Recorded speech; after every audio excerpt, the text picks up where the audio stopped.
Hello বন্ধুরা, দেখো আমি আরেকটা ব্লগ নিয়ে করছি।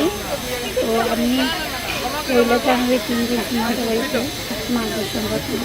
আমি তো ব্লগটা দিতে পারছি না, তো আজকে কী করছি দেখো। আমি কেমন এদিনকে এত ভিড় আসলো কী করতাম, মানে আমার আগে মনে 1,000-1,500 মানুষ হইব।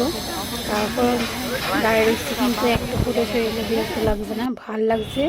এত মানুষের পিছনে যেন আসছি, তারপরে ভাল লাগছে। কোনো বিরক্ত বা কোনো কষ্ট হয়েছে এমন কোনো কিছু লাগছে না। মার মন্দিরে দর্শন করতে গেছি, ওই যে সব লাইন। আর আমার আগে তো কত মানুষ, এত মানুষ পার হয়ে সেটা মা দর্শন করলাম, ভোগ দিলাম, দিয়ে সেটা বাড়িতে আইলাম।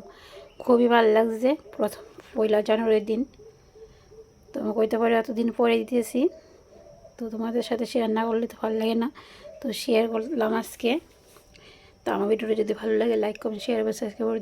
আর কে কে মাতা বাড়িতে গেছে মা দর্শন করতে কমেন্টে জানাইও। আমি তো প্রথম বছর 1 জানুয়ারির দিনে গেলাম গা। দেখো এত মানুষ হইছে, মা দর্শন করতে গেছে, খুবই মানুষ। এই মা দর্শন আমিও করলাম, তোমরা করে। তো অনেক দিন পরে হইতেছে আর কি ব্লগটা। বাড়ি বিধি কাজ চলছে, তার লেগে দিতে পারতেছি না।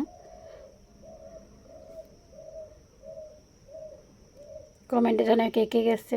তারপরে আমি মায়ের ধূপকাঠি মোমবাতিও দেখাই নিলাম, ধরে দিয়ে দিলাম।